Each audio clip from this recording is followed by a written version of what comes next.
그 새로 왔던 그 아줌마 있잖아. 커피점을 보면 그대로 나와. 가게에 쿠르드족 손님이 오면 아버지를 지명을 해. 그래서 아버지 예상이 그대로 나왔지. 여러분, 왜냐면 이제부터 아버지가 등장하면서 판이 뒤집거든요. 나도 뒤집어요. 원래 나는 뭐 금수저가 될 수 있었는데 아버지 때문에 그 외할아버지에 문제가 있어요. 자기 아들이 없어. 아들이 이제 생겼는데 너무 어려. 그래서 아들 하나가 필요해. 그 아들이 뭐야? 사위이지. 근데 이모랑 사이가 나빠. 근데 이제 이모분은 성격이 좀 소극적이거든요. 하여튼 그분이랑 결혼했는데 외할아버지는 반대했어요. 그래서 외할아버지한테 이제 둘째 기회는 제 엄마이죠. 그 사위를 자기 아들처럼 삼아야 돼. 이제는 아버지 얘기를 할게요.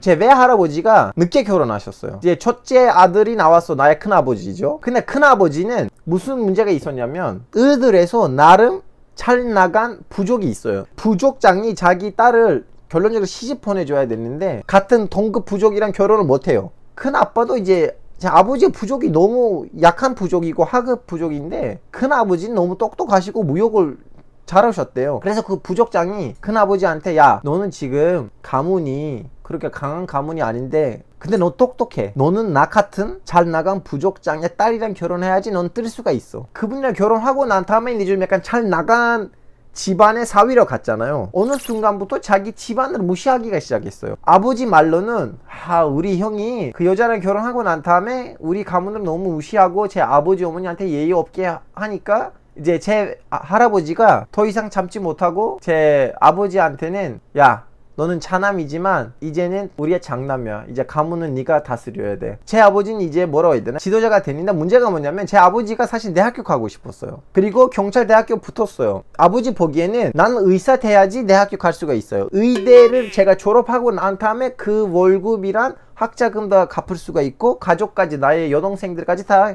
키울 수가 있다. 근데 경찰이나 교사 되면 그 월급이랑 안 된다. 그래서 무조건 의대를 붙어야 된다. 경찰대 붙었는데 안 갔대. 두 번째로 들어갔는데 그때 교육대를 붙었는데 안 갔대. 그래서 포기했대요. 포기를 했는데 아버지 공부를 잘하셨죠. 왜냐면 하급 부족이다 보니까 유일하게 할 수 있는 거는 뭐냐면 양 키우는 거야. 그런 가문이에요. 하여튼 아버지는 이거는 이 패턴을 깨야 돼요. 그때 이제 무슨 일이 생기냐면 군대 나이가 됐지. 그래서 군대에 갔어. 물론 군대 가기 전에는 아버지는 노동자로 이즈미르에 가요. 여기로 갑니다. 이즈미르.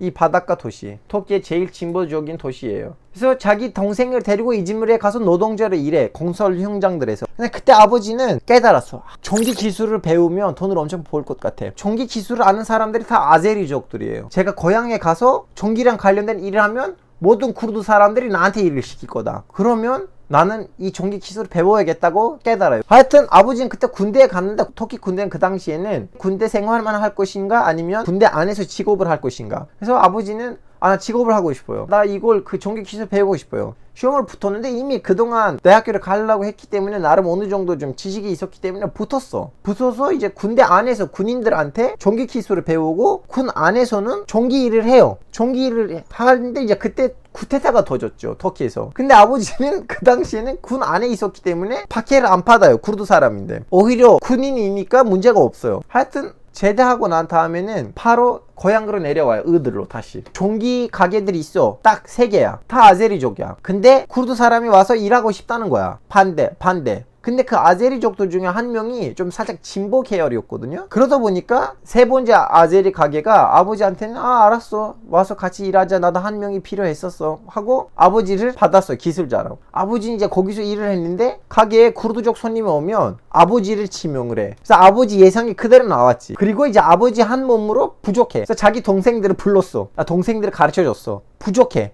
막내는 초등학생이니까 가르칠 수가 없으니까 뭘 했냐면 사촌 동생들한테 가서 얘들아 이거를 배워야 돼. 근데 아버지의 작은 아버지들이 아버지를 싫은 거야. 왜냐면 그 사람들한테 노동력이 필요해. 양하고 염소를 키우려면. 아버지가 와서 노동자를 훔쳐가는 거야. 하여튼 몇 명 이제 사촌 동생들을 모으니까 이제 하나의 팀이 됐지. 팀이 이제 되는 찰나에는 외할아버지의 집에서 거장이 났대요.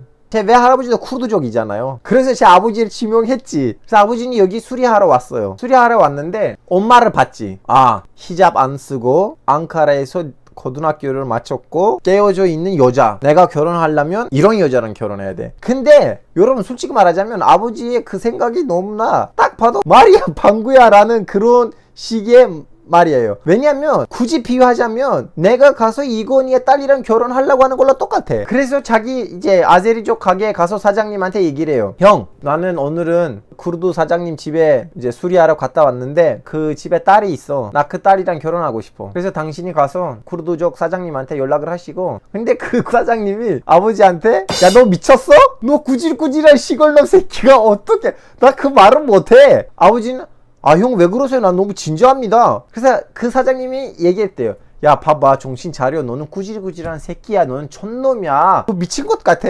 한번 시도해보세요. 하여튼 그 사장님이 제 외할아버지한테 연락을 했어요. 아, 그 얘기도 해야 돼. 아버지는 제 엄마를 보고 괜찮다고 싶으니까 제대로 수리 안 했어요. 다시 고장날 수 있게끔 수리하고 한 2주 만에 다시 갔어요. 그 두 번 보고 결정한 거예요. 그래서 이제 아버지의 사장님이 제 외할아버지한테 연락을 해서 이런 일이 있는데 죄송합니다만 우리는 이런 목적이 있다. 외할아버지도 일단 알겠다고 했어요. 그 거절하진 않았어. 외할아버지 놀랬대. 어떻게 아제리족 사장이 자기 밑에 있는 구질구질한 쿠르드족 기술자의 말을 들어서 나한테 연락할 용기를 가졌는지를 너무 놀랬다는 거야.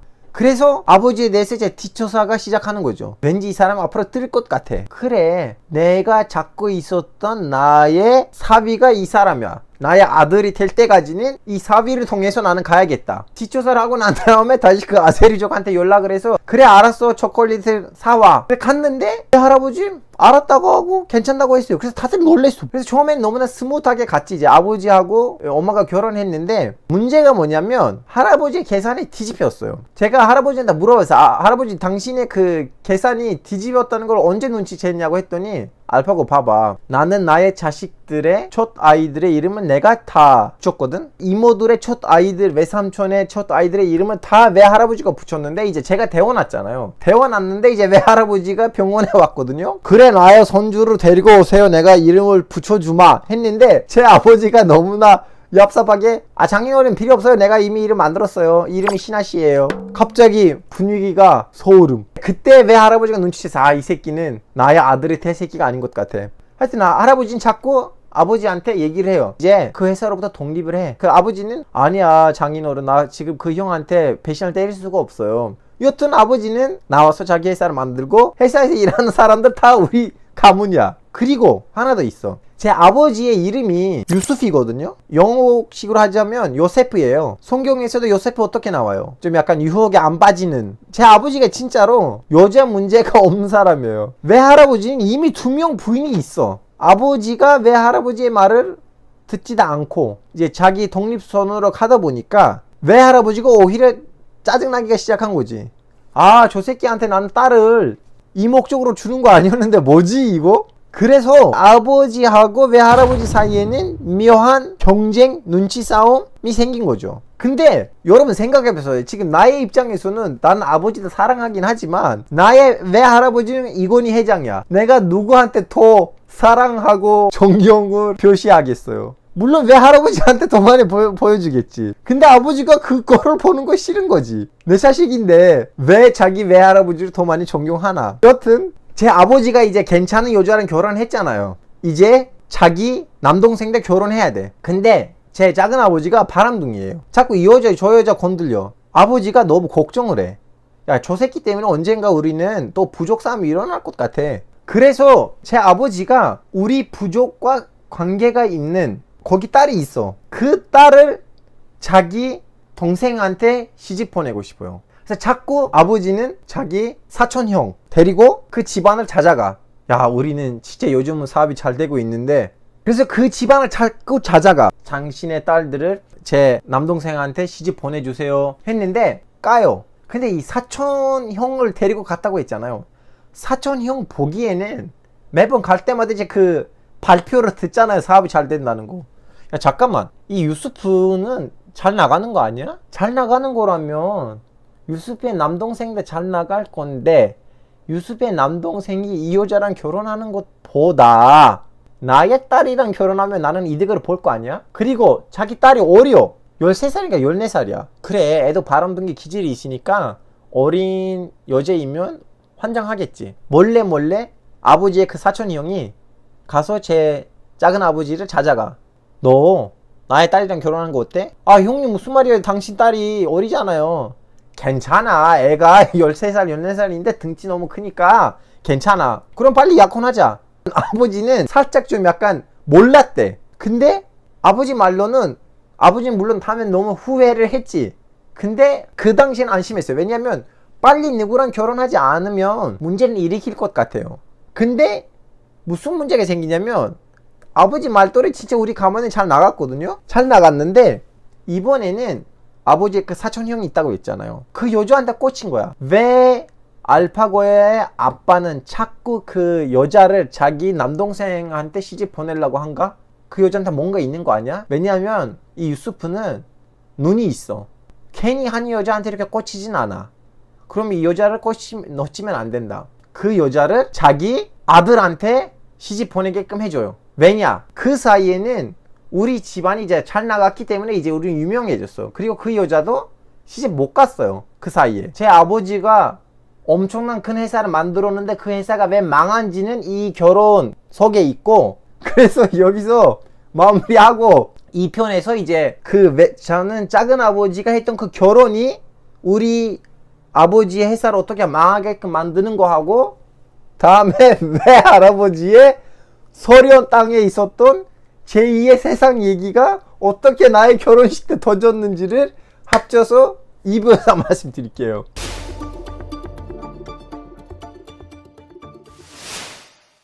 엄마는 미래를 맞추기가 시작했어요. 예를 들어 이제 외할아버지가 외국에 가잖아요. 한 번 가면 2달 만에 와. 그러다가 또 외할아버지가 나갔는데 엄마는 갑자기 외할머니한테 엄마, 아빠가 좋아하는 그 음식을 만들어 저녁에.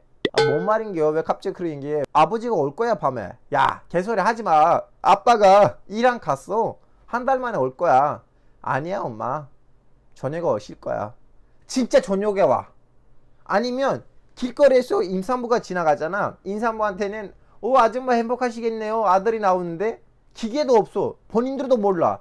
근데 아기가 남자로 나와. 그러다 보니까 소민 났어. 이건 안 좋은 거다.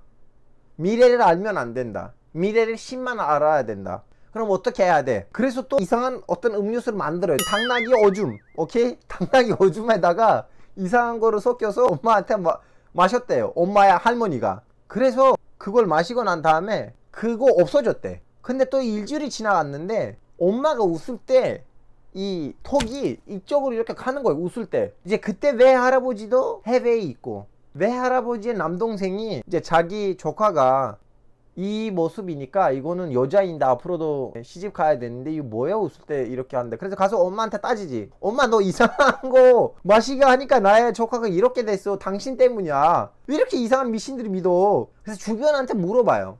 그래서 엄마를 데리고 엄마의 작은 아버지가 그쪽 이제 스님 같은 이슬람 학자 집에 가요. 갔는데 제자들이 미안하지만 우리 스승님께서 낮에는 사람들이 안 만난대요. 밤까지 기다리셔야 돼요. 그래서 거기 정원에서 앉아서 기다렸대요. 둘이. 밤이 되는데 이제 그 스승이 나왔대요. 옷이 다 완전 하얀색이야.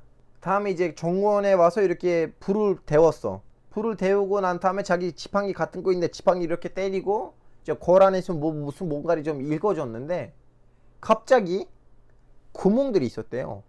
구멍들에서 뱀이 나왔대.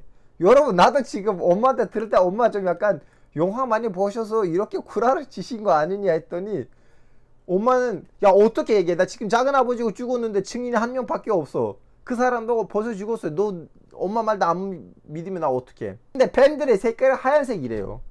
나 하얀색 뱀 모르겠어. 좀 믿기가 힘들긴 한데 엄마가 하는 말이에요. 하얀색 같은 뱀들이 그 뭐라고 해야 되나? 그 불이 있는 데로 와서 이렇게 뺑뺑뺑 거기서 있었대요. 그래서 엄마가 너무 무서웠대. 갑자기 뱀이 나오니까. 무서운데 그 스님 같은 그 사람이 두려워하지 마. 이 뱀들은 착한 사람을 건들리진 않아요. 자, 니네들이 여기 왜 왔어? 엄마의 작은 아버지가 설명해서 이런 일이 있기 때문에 왔습니다 했더니 할아버지가 그리고 뭐 또 음료수 하나 만들고 거기에다가 또 고란을 가져 읽어주고 당신이 일주일간 매일매일 니네 시골에서 여기까지는 걸어서 3번 와야 돼. 밤 12시 이후부터. 근데 한 번 갔다 오면 1시간 40분 걸린대. 올 때마다 내가 니네들한테 이걸 줄 거야. 이걸 마시면 나아질 거야. 진짜 일주일 동안 엄마하고 엄마의 작은 아버지가 밤에는 3번이나 걸어왔대. 엄마 말로는 발이 너무 아픈데 이제 아침 되면 안마만 이렇게 받아야 되고, 왜냐면 또 12시가 되면 갔다 왔다 해야 되잖아요. 나 진짜 일주일 동안 거기 이렇게 다니고 그 음료수를 마시니까 이제 그 턱이 나아졌어요. 그렇죠. 그 작은 아버지가 엄마를 너무 사랑하셨었어요. 제가 어렸을 때 그분이 돌아가셨거든요. 근데 신기한 건 뭐냐면, 저도 지금 살짝 나한테 좀 넘어왔는데, 제가 어렸을 때는 꿈 꾸고 아침에 일어나잖아요. 엄마 나 오늘은 이런 꿈을 꿨어 하면 엄마가 그 꿈을 해몽, 너 꿈에서 이거 꿨잖아, 이거야 해서 나한테 얘기를 해줬거든요. 그래서 저는 엄마한테 그 얘기를 어렸을 때 많이 들었기 때문에 나한테 좀 약간 신기가 있는 거 아니고 이제 교육처럼 생각하시면 돼요. 이거는 이런 의미다, 저거는 저런 의미다 해서 저도 지금 대충 사람들의 꿈을 들으면 그 해설을 할 수가 있어. 어떤 일이 생기냐면, 엄마가 이제 아버지랑 결혼하고 원래 이제 앙카라에 있었고 이렇게 히잡도 안 쓰고 완전 날라리였거든요. 이분이에요. 엄마 예전에 날라리였어. 엄마가 이제 다시 시골로 왔잖아요. 시골로 왔는데 히잡도 안 쓰고. 근데 우리 고향이 완전 보수적인 집안인데 어떻게 결혼한다 아줌마인데 히잡을 안 쓰냐? 그리고 왜 말이 이렇게 예뻐? 왜 이렇게 수도권 표준말 잘해? 왜냐면 우리 고향은 아제리 말 쓰니까. 그래서 동네 아가씨들이 다 우리 집에 와, 이 동네에 어떤 아줌마가 왔는데 수도권 말 써, 그리고 히잡도 안 써. 그러다가 이제 터키 사람들 아시다시피 차에 마시잖아. 차에 아니면 커피. 여러분 이거 커피 마시면 아니면 차 마시면 이렇게 티에는 가루가 남아요. 이걸 보고 점을 봐요. 엄마는 우리 집에 왔던 아가씨들이랑 같이 차 마시고 커피 마시고 다음에 남는 그 가루를 보고 걔네들에 대해서 얘기를 했는데, 갑자기 엄마가 인기스타야 동네. 그 새로 왔던 그 아줌마 있잖아, 커피점을 보면 그대로 나와. 그래서 아가씨들이 맨날 우리 집에 와. 근데 여러분, 점 보는 건 이슬람에서는 금지이거든요. 커피점도 지금 문화가 있지만 금지된 문화예요. 그러다가 엄마는 꿈에서 어떤 하얀색 옷을 입는 할아버지, 하얀색 수염이 있어요, 하얀색 모자예요. 엄마한테 혼내주는 거야. 당신이 이렇게 신으로부터 축복을 받은 사람인데 어떻게 신이 금지하는 것을 하고 있나, 이렇게 꿈을 꿨대. 근데 엄마가 일어났는데 아직도 히잡을 안 쓰는 그 시절이니까 무슨 개같은 꿈이야 해서 무시했지. 제가 그때 막내가 되어놨거든요. 갑자기 병이 났어. 근데 병을 고치지 못해요. 그래서 에르주름이라는 큰 도시 있어요. 이제 에르주름에 가서 치료받을 때 엄마가 이제 이거인 것 같아. 꿈에서 왔던 그 할아버지가 말이 맞아. 그때 이제 맹세를 해요. 나 이제부터 좀 같은 것도 안 볼 거고 이제는 히잡 쓸 거야. 하여튼 여기까지는 엄마 얘기였는데,